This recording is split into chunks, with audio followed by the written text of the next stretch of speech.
Oh, hello, everybody. Welcome to this community webinar. Today, we are going to be having Siri Abrahamsen give us a talk about her experiences from the entrepreneurial side of starting an innovation and getting things going. Siri is a public speaker, she is a dedicated mom, and she is the author of a wonderful series of books that help everyone learn how to promote social and emotional well-being, especially for our youngest children. And beyond that, she's also a lovely, lovely human and one of the community leads here at HundrED. So this will be quite an open conversation. I will be banning the chat. If you have questions, please send them into the chat right here, and I will let Siri know when there's something that we can talk about further. There will be time at the end also for a regular Q&A session, and I will be recording this so that our other colleagues around the community can take a look. For those of you who don't know me, my name is Alex Shapiro. I am the Education Implementation Specialist here at HundrED. But also I am the one who takes care of you all, our wonderful members of the community. So with that, I'm going to turn things over to Siri, and yeah, let's get into it. Let's get started. Thank you so much, Alex, and thanks everyone for taking the time to be here today. It's a true honor, and like Alex said, this will be about the 10 years I've been in entrepreneurship. It's also based on a lot of research, both from Carol Dweck, as many of you know, with the growth mindset from Stanford. But also, I'm going to give you some stories about all the failures I've been through and how to handle it. And I wanted to start with about 10 years ago, when I was about to publish my first book. I had created self-management, like a gratitude journal, and I went all in, and I was going to print 3,000 books. And like many of you know, in the beginning, you do everything yourself. And this was just before 24th of December. So there was a lot of Christmas gifts. That's where they had already purchased the book. So a lot of pre-orders. And I go to the place where I was going to carry all these boxes of books down into a basement. I did it all by myself, and I thought, when I've done it all, I'm going to open the first box and give myself this enormous happiness of what I managed to achieve. And what happens is that I open the box, and this is what meets me. Here you have the barcode. Here you have the front page on the back. So basically, I had 3,000 books with the front on the back. And I thought, you know, this is not going to work. Everyone will see that this is a big failure, this book. And I had been so careful with all the typos, and I had really been doing a lot of work to make sure that everything was perfect in this book. And still, I got 3,000 books with the front page on the back. I had to make a quick shift just to fix it like superficially, and then order 2,700 new books. And that was like the first few months of my journey. And now I have published 8 books, and I always do a print of 3,000, and it's working out all right. But I remember when I was standing there on the 16th of December, and I thought, okay, this is extreme failure. Am I ever going to do this again? Yes, I will. Will somebody help me with this cost? Yes, it worked out, but that was what hit me first. And then I also once I wanted to create a children's television from all the books and all the stories I've written. And I took up a mortgage on the company, on my enterprise. And everyone was like, this is going to be on the state channel, and everyone is super excited. And it looks really positive. And then it takes a few months, and I can see that this is not going to take a year or 2 years.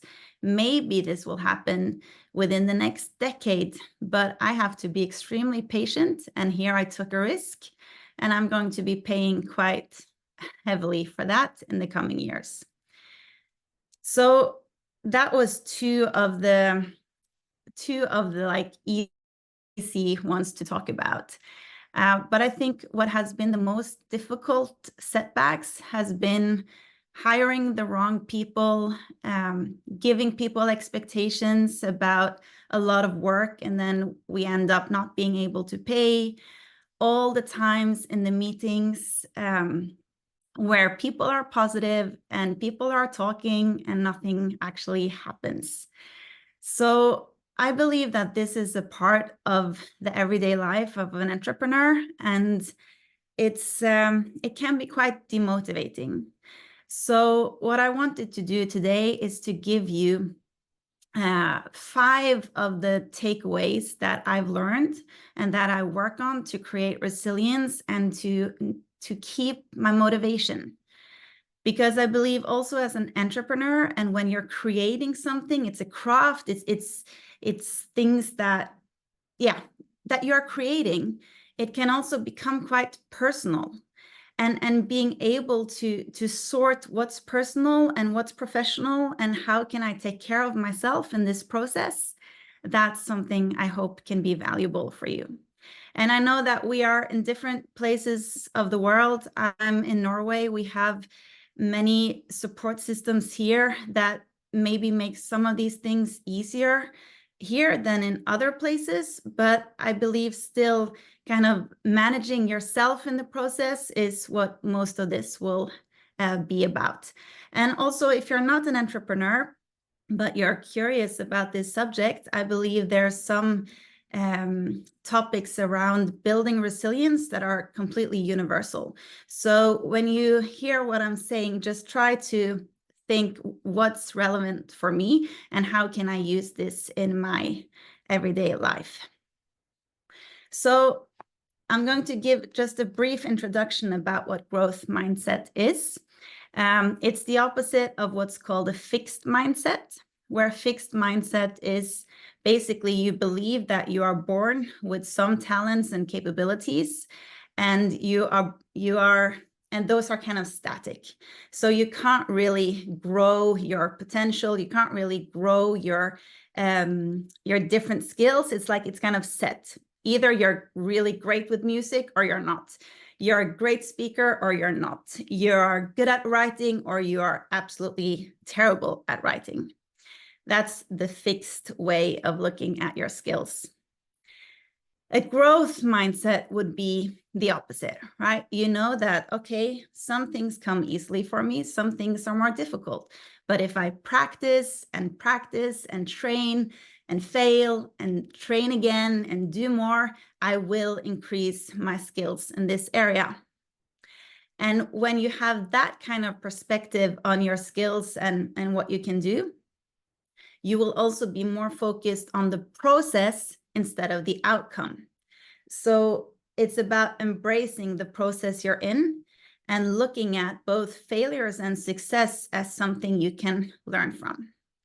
It's also about not comparing yourself always to the ones who have come further than you, who have achieved more than you, but actually comparing yourself with yourself to see, what have I achieved the last year? What have I learned that I didn't know a year ago or 10 years ago? So growth mindset is actually just about believing that growth is possible and also being a bit more generous with yourself in your failures. I actually wrote a children's book about this. It's called Failing. And I believe that this is one of the most important things we can teach our children as well. It's the fact that you don't have to create the perfect result. You have to keep moving and keep challenging yourself. Because also when you're in the growth mindset, you look at challenges as an opportunity to learn. While if you're in a fixed mindset, you will think of challenges as a really scary thing because you might fail. So people will avoid more of the difficult challenges that come up, and you will go for the safe path. So my question has been, because many people are talking about this growth mindset, and I'm always very practical. I like to understand, how can I implement these things? So I like to keep a journal. I don't know about you. We know that, just the handwriting part can be really good for our memory and for us to learn new things. So I am very often, actually every week, every Friday, I write down what were my failures this week. What happened in the process that I wasn't aware of, and what can I learn from this? And I would just encourage everyone to do that. I also encourage pretty young children to do that and celebrate the fact that they fail because they tried something new. One other aspect I would put in is to also, there is a book called Who, Not How. And it's pretty interesting when we're talking about getting help and making, learning new things. And it's about also asking, who can help me with this? Who can help me next time? And create this supportive system around yourself, supportive people that actually become your team players. It doesn't have to be, they don't have to work with you like formally, but have people in your life that are kind of, you're a team. It can be a mastermind, it can be just a group of friends, but maybe 4 to 5 people that will help you in this process of wins and losses. So I would recommend to look into The Growth Mindset by Carol Dweck. It's also useful to see, what are the patterns I normally do again and again and again, and how can I stop beating up myself for making mistakes. All right. Is there any questions about the growth mindset?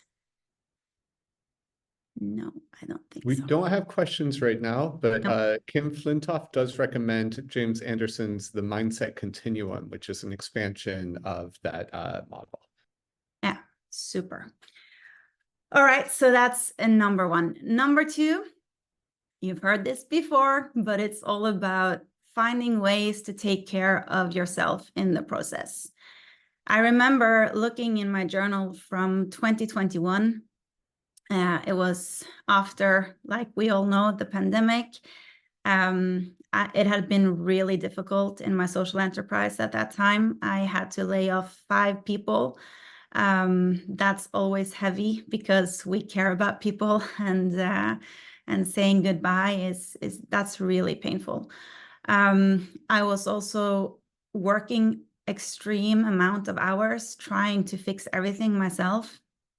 And when I was having a book launch, and I remember feeling completely alone in this game. It's like everything is on my shoulders, and this is quite tough. And I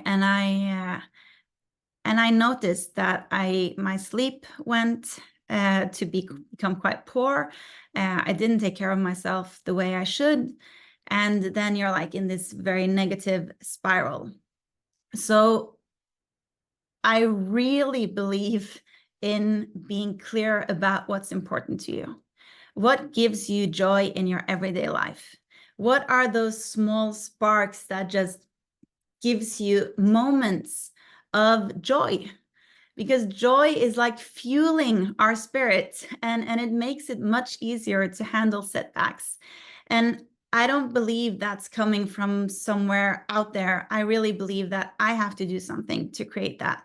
And that can be very simple things like putting on some really nice music in the morning, or calling a friend, or or do a dance, or do some physical movement. Because this is very easily neglected when things are super busy. So find your daily habits where you know that, okay, no matter what I achieve today, I will at least have some moments that really give me energy and boost my energy. And I also do, every month, I put down on a sheet, I write a no list and a yes list. So when I get inquiries about all kinds of things, I have already decided what's going to be a no and what is a clear yes. Because I think many can relate to the fact that there's a lot to navigate as an entrepreneur. There's a lot of people who want to create projects together. There's so much happening. So being clear on your no's is extremely important, basically, to be able to achieve what you want to achieve. So taking care of yourself and finding like practical ways, not having it as a cliche or something that sounds nice, but prioritizing that in your day is completely key. And I've just seen this from the last decade, that when I'm not doing it, the setbacks becomes really hard to handle. And I also become much more vulnerable at taking no's personally. So that's something I would really recommend to. I mean, that's not a nice to have, that's a really need to have, in my opinion. All right. The third thing I very often do, and this started after the challenges with this animation that didn't work out yet, but it will, but it's not there yet. So I keep a file in my mailbox with rejections, with all the no's. And it's not a file I open. I don't open it very often, but I know it's there. And every time there's a rejection, I put it in there. And the reason I do that, that's basically two reasons. One of them is that it fuels me a bit. When I get a no, I'm like, I'm going to work even harder now to prove this person wrong. So I'm using this kind of negative feedback to motivate me. And the other thing is, I've seen that there is sometimes a pattern in the no's. It can be, especially when we've been working to get funding, it's that I see that the no's, we don't really connect that well on the way we work. So, and I also saw that the 80-20 Pareto principle is also what's true for me. For every yes, there is a lot of no's, and it's actually 80% no's in my case. So what I've learned from that is to do my groundwork, prepare even better to see, will this be a good match? Is there a reason to take this meeting at all? Will they understand the vision we have? Will they understand our ambitions? Or are they used to working with very different kind of organizations? So it's been very, very helpful for me now, because I'm much more strategic about who I take meetings with and who I want to connect with. And before I was just like, whoever can help me, it's great. And what happened then is that I end up spending all my times in meetings where they are not in a rush, but I'm in a really bad rush because we need that money now. And for them, it's like maybe in 6 months, maybe in a year. And I'm like, I don't have that time. So doing the preparation work a bit more thoroughly has helped us now to have better meetings, and also we're getting faster to the goal. So I hope that can be helpful as well. Another thing when it comes to all the rejections and all the no's is that we've tried different strategies for selling. Doing cold calls and doing this push strategy has never been something that's worked for me.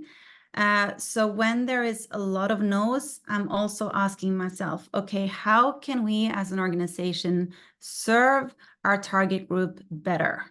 Is there some cost-efficient way we can give more?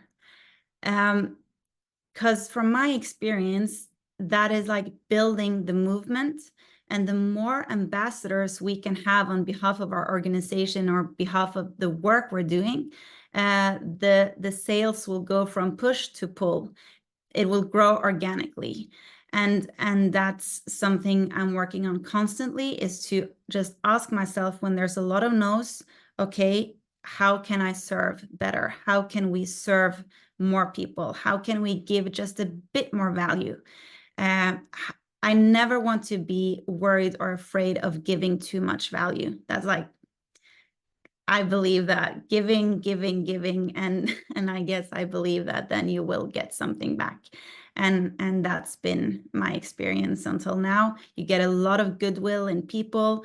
We have the internet. We have the possibility to reach out to many, many people, and then you get the goodwill, and people become our ambassadors, which is extremely valuable.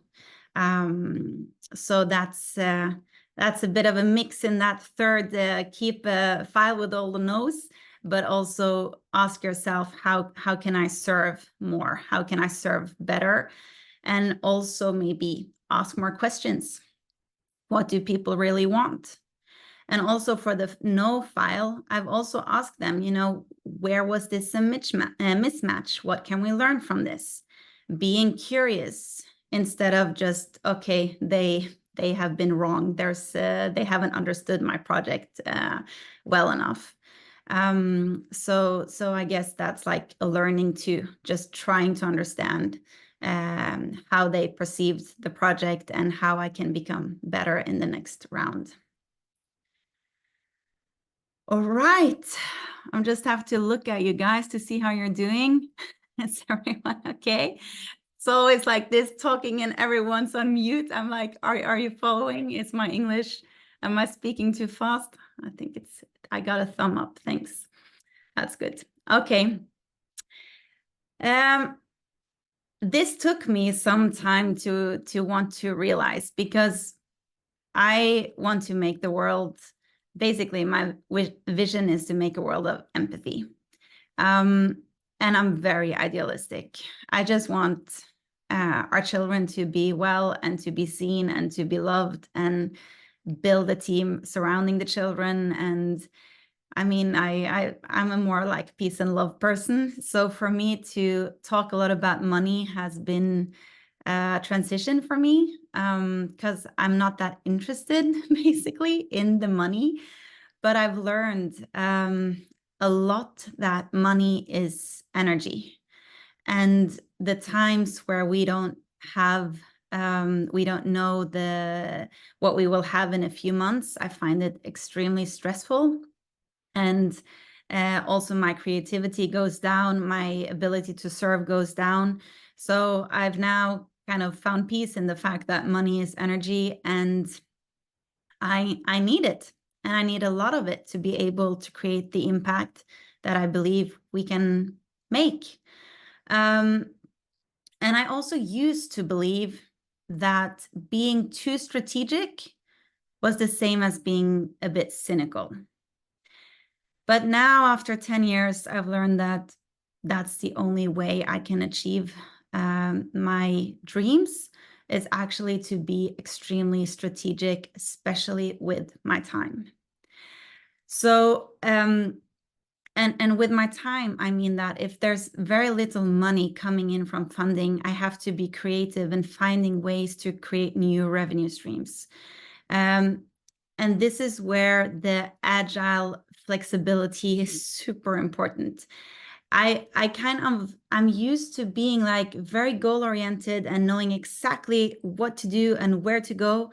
And I've learned these last years that I have to be much more flexible, not in the end goal and the impact I'm trying to create, but the way to get to that end goal needs to be extremely flexible. And I don't have time to test the strategy for even 6 months. Sometimes I have to change after 1 month. Okay, that didn't work out. Let's try something else. So not being don't love all of these strategic babies too much. We have to be able to put them away and simplify and look at what does really work here, and also what is helpful for the people I'm trying to serve. And now we are building some new products, and we are working a lot with interviewing people interviewing the target groups, trying to hear what is their problem really, and what would be the best solution for that. So sometimes it's like, I want to be right and I want my solution to be the best solution. But I guess maybe I've become more humble as I've tried all of these years in the entrepreneurial role, and just admitting that, now I need to make money to be able to work with these target groups.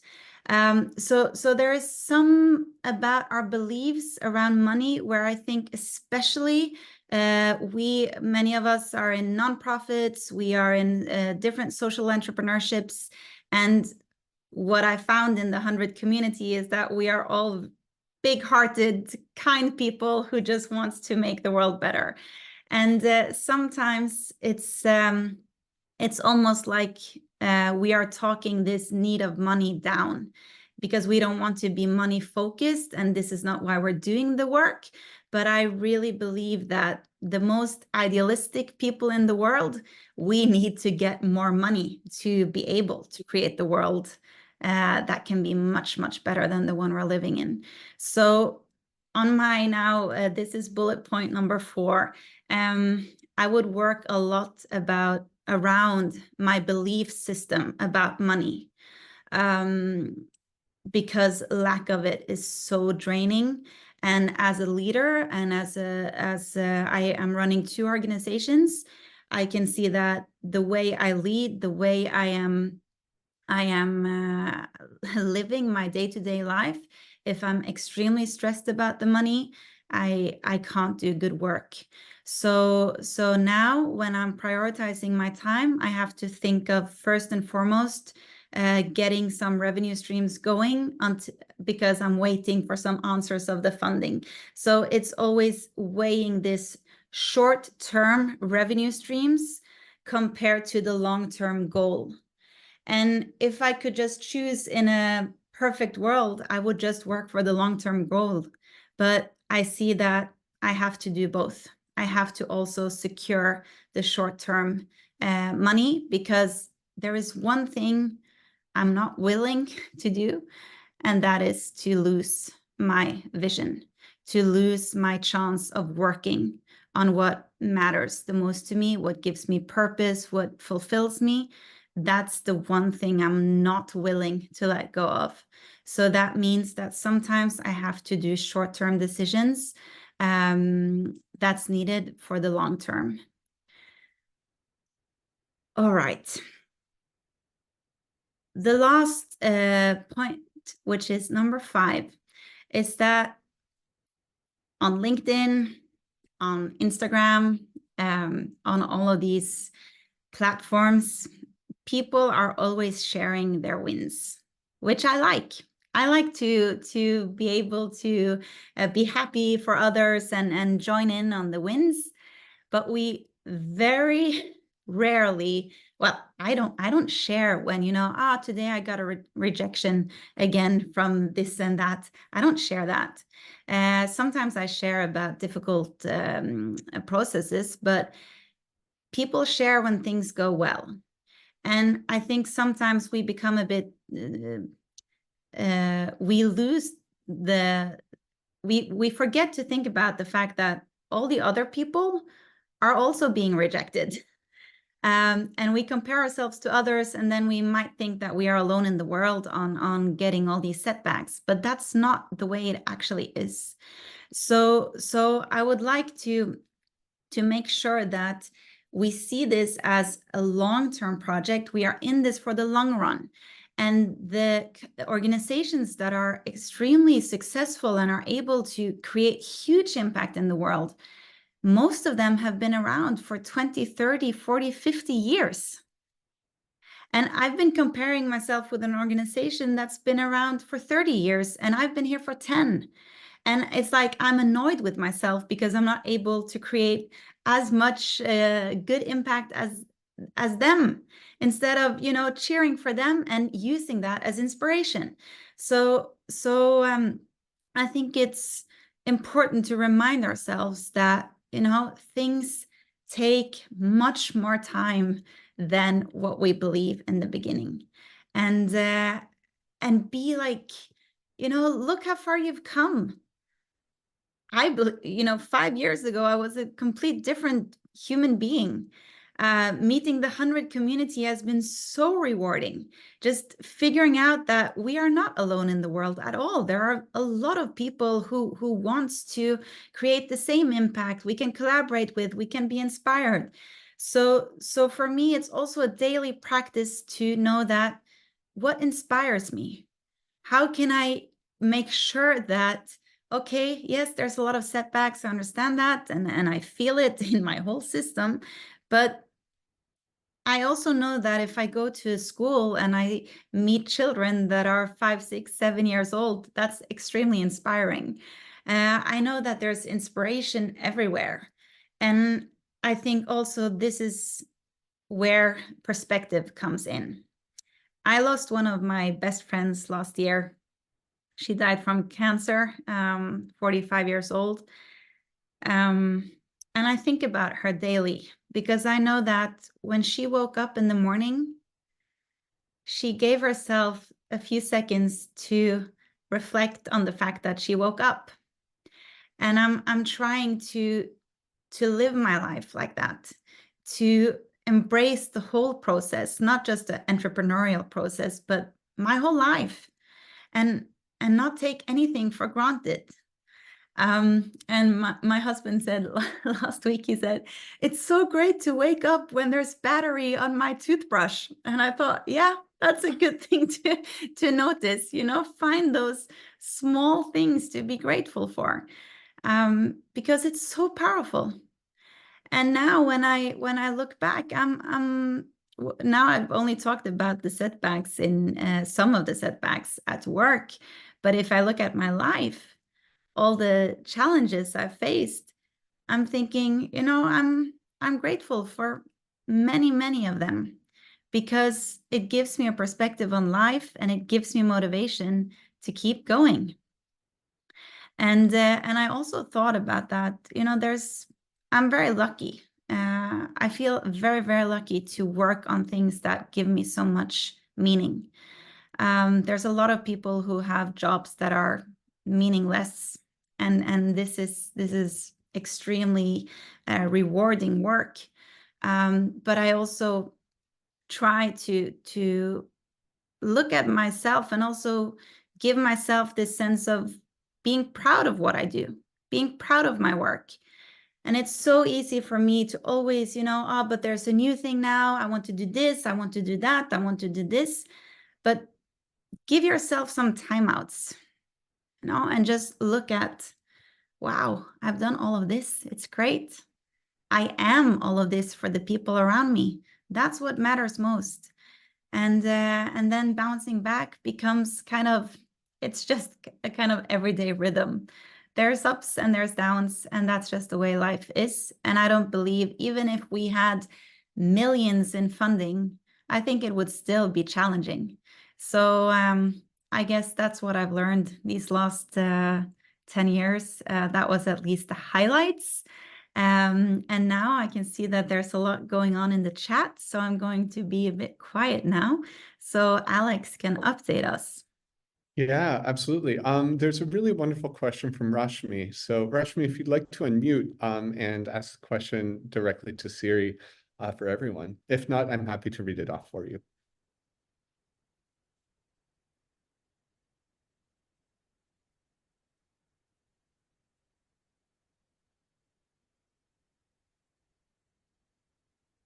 All right, I'll go ahead and read it out while we're waiting. So Rashmi says that what you really said about how money matters really resonated with them. And we have a new message. All right, yeah, I'll read it off for you then.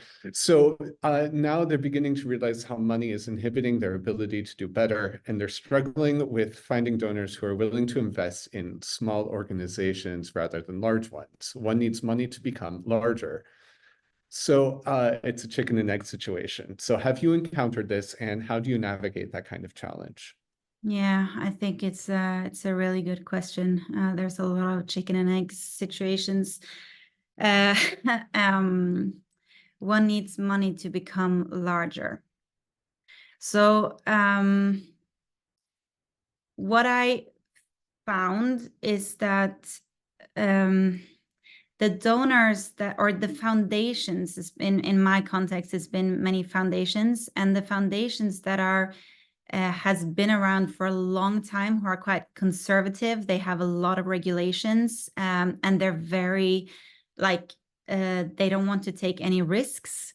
They are very difficult to get on board because they always, well, it seems like they're going for the very safe choice.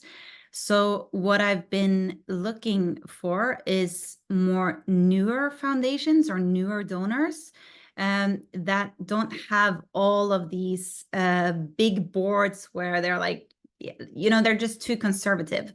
So I've been trying to really ask people and also do a lot of research on what are the more like eager donors that are more eager to find new projects, new small organizations. So there's a bit of preparation work there because so that might help. I don't know, Rashmi, if that can help you, but to try to find maybe there's also some philanthropists who are more, you know, they connect more with the way you are working in your small organization. So I believe you kind of have to do some research there on who will understand how you work and who will be a bit like maybe even triggered in a positive way to be the first one who gets to fund you, you know, because that's what I noticed when we had the first one.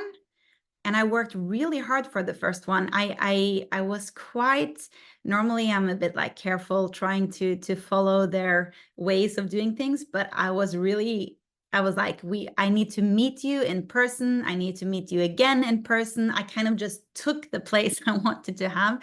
And that resulted in the first grant we got.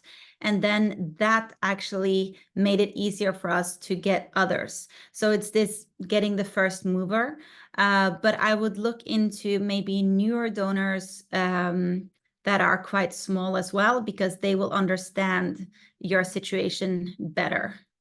Yeah, and it feels unfair, and I think it is unfair for these to kind of compare us to the big organizations. But I guess that's just the way it is. It's difficult to change that. Yeah. Was that helpful at all? We have a message back saying that it was great. Okay, yeah, super. All right. We have another question from Zainab. Zainab, would you like to unmute, or I'm also happy to share on your behalf? Okay, so hi. Hi. I just wanted to ask that, like, how do innovators decide when it's time to make changes to their original idea? Like, and like, what should they consider during this process? That's all. Thank you. I don't think there's a one factual answer to that, but I think testing with the target group, getting feedback, being very open to people's opinions about your idea and your product. And of course, when things spread organically and people are willing to pay and people are, then you see that it's working. And this also, if you don't have, it's this runway of how long can we keep this idea and how long can we work on this until we need something new to make money from or get funded with. So I would say that you know it from the feedback of your target group. You will see if this is something they are spreading organically, and if it's not spreading, then I would do interviews and do surveys and figure out what do I need to adjust with my innovation, with my idea. Maybe there's not much you have to change, just maybe the way you communicate your idea. So look into what's the mismatch, or what are they not getting. So I would say be aware of your target group and just speak with them and get feedback. That's how you will know. Yeah. All right, thank you so much. Our next question is from Aina Mugisha. I hope I pronounced your name correctly. I love the diversity of names that we have here. It reflects the diversity of our community. Who has a question? So, Aina Mugisha, would you like to read it out, or I'm also happy to share it on your behalf? I'm especially happy to share it because this is the question that I have as well. So I'll go ahead. How do you handle not being accepted? And here they're referring to the situation where the clients that you service decide not to invest in your project or idea or offering. And for me personally, it's how do you handle that immediate flush, that heat of failure, that really immediate burn? It's a good question. I have my long story of being kind of an outsider. So I think also from my school days, I didn't have many close friends. I'm probably quite used to not being accepted. So for me, it's actually more of a surprise when I get when people are really acceptant of what I'm doing, or they want to be on board. So I think I've actually had a lot of training in being rejected. And like they say, people who are doing phone sales, they become really good at handling rejections. So how do I handle not being accepted? First, I let myself be sad, because it's almost like a grief of something you've worked really hard on. And a lot of these applications and a lot of these processes are extremely time consuming. So first, it's like, it's a disappointment. It's another like, oh, here we go again. Why does this have to be so hard? And I think for me, it's also sometimes surprising, because what we do for work is so important for the world. It's like, this is just coming from a good place. So sometimes it's difficult for me to understand why someone would not want to support it. But I think this is also a fact. This is practice. It's practice in not being, and I think the way it's how do you handle not being accepted? I don't know if I look at it like that. I just look at it as, okay, this didn't match with what's important to them right now. Or I'm trying not to take it like this is my person, this is me they're rejecting, because it's not. It's the application, it's the project, it's the things we are working on that didn't align with what they had in mind right now. So I guess I'm also trying to create a bit of a distance between me as a human being and the work we create and what we do. So yeah, I think it's important to have a distance there, because if you take it like they don't accept you as a human being, that's extreme. That's even more painful. So yeah. And again, when you've experienced it once and twice and 3 times and 4 times, it gets easier. It gets easier. And also, what's good about having this setbacks is that when you get a yes, it's just the best feeling ever. And in my mind, I'm also thinking now, for every no, I'm closer to the yes, right? I need about 8 no's to get to 1 yes. So I just have to open the right doors. But I'm really stubborn on keeping, why am I doing this?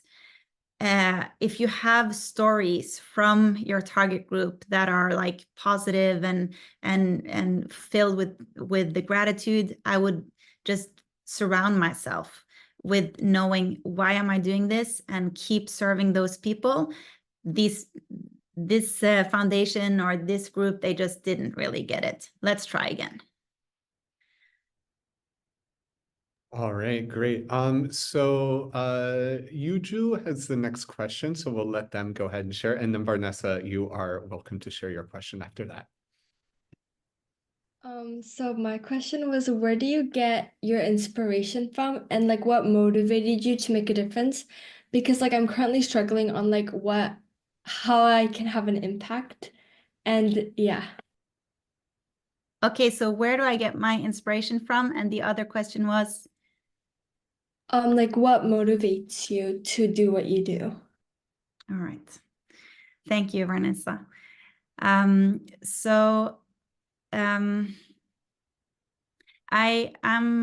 have a very strong belief in humans and what we are capable of doing. There is a really nice book that I would recommend by the Dutch historian Rutger Bregman called Humankind. It talks a lot about when we collaborate, what's possible, and the fact that most of us are kind people. And that inspires me. And also looking at, I'm reading a lot, and I'm also very inspired by what one person is able to do in the world. Like all these change makers that we can find online and in books. And I believe we have immense power, actually, to do good. So that inspires me. And also knowing that I'm not here forever. I'm actually here just very little time in human history. So I'm very small, yet I can do good things and important things. So I think perspective is also very motivating for me, because what do I have to lose? And I try to find inspiration all around. Inspiration also comes from being present in the moment. So if I'm always thinking about what I should have done tomorrow and the next week and the next months, I lose my my inspiration in the now. So I'm trying to ground myself and take some time every morning to reflect on, what's going on right now. What do I need to feel empowered, and who can help me with that? But also, how can I spend my time in an inspirational way? And I have 3 children. I have a lot of things going on, and sometimes I also feel squeezed on time. But I'm very much aware that if I sit and scroll on my phone, or if I watch series that are like not intentional, I lose a lot of time with things that don't inspire me. So I would like make a map of things that make you light up, if that is music or books or dancing or flowers or whatever it is for you. But that's how it works for me. And I think also, I believe I have, well, at least I only know about this one life here, and I really want to maximize it and see what's possible. So I'm also trying to have like kind of a playful approach to this, and not make it too serious, because life is, it's just too serious sometimes. So trying to be a bit playful and look at it like, okay, I'm experimenting, but I'm trying to move the world, at least do what I can to move it in the direction I think is best for a life. Yeah. I can make a list of books that I love, and movies that inspire me, and people who inspire me. That's easy. But there is a lot of places to find inspiration. And for me, the most inspirational on this earth is young children. I find them extremely inspiring. Yeah. All right, thank you. Vanessa, if you'd like to ask your question, go ahead. Okay, so my question is, for instance, someone has this great idea that can be accepted by lots of people, but the person has limited reach and not many people are aware of this project or idea. How would the person be able to sustain this project and keep going? Yeah, thank you. So when I started 10 years ago, I was thinking about that exactly. Nobody knows about this. How am I going to make this known? And all the fuss and buzz there, you're kind of drowning in the jungle out there. So what I did is I found a local place here in my hometown, And I got someone who, they lended me the venue for free. And I just invited everyone to like a grand opening, which was not a very normal thing to do here in Scandinavia, because people are supposed to, you're not supposed to believe that you have so much to bring out, you know, you're supposed to be very humble and similar to everyone else. So I kind of just breached the norms of the culture here. And I had the red carpet, and I just made a lot out of it. And people were curious because I just invited everyone. And this was in November here in Norway, and then it's very dark and cold, and it was packed, the venue. And then someone wanted to tell the newspaper about this, and then it came in the local newspaper.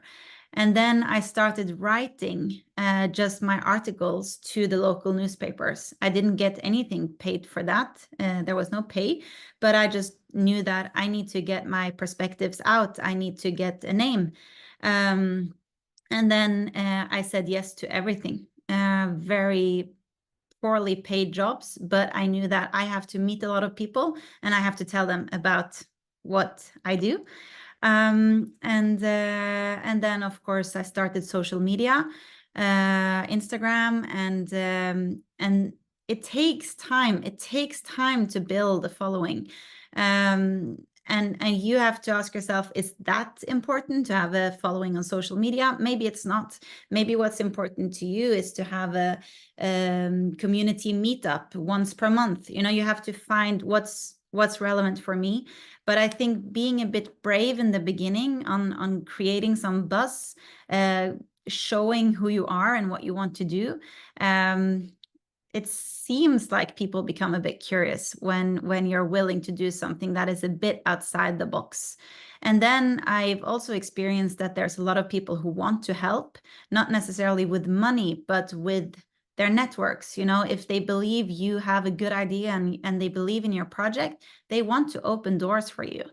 And I also think this community we have right here is amazing when it comes to sharing and getting to know other people with similar ideas and collaborations. So I would just be a bit courageous on taking my place and sharing. And like I said in the beginning, giving value. You have to give and give and give before you start getting something. So that's also a good way to start. Just do things for free and try to serve as good as you can. And also things it really takes a lot of time. Yeah, there's no shortcuts. All Thank right. you. We have time for one more question. So Meta has been asking a bunch in the chat, and I told her she had time to ask the last one. So go ahead, Meta. Hello, am I audible? All right. So I also got a question for you. I'm still listening like about your innovation and projects, and my question is that what are your goals? Whether it's about development of your innovation or project, I just want to know what's your next goals in during this year. Thank you. Thank you, Meta. Yeah, so now I'm because I learned that many of these foundations are very conservative in especially maybe here. I've now looked into a different strategy. So our goals now is to find 3 to 5 corporates who are willing to sponsor us for the next 3 to 5 years. So that's what we're working on now, is to find the right corporates that will see that this is aligned with their corporate social responsibility and sustainability strategies. So that's like the main goal, is to secure long-term funding, because after 10 years, I see that if we have long-term funding, everything else will be easier, also when it comes to building the team. And then it's about getting Gleding out in the world. I can't just have it available for 5 million people. We need much more.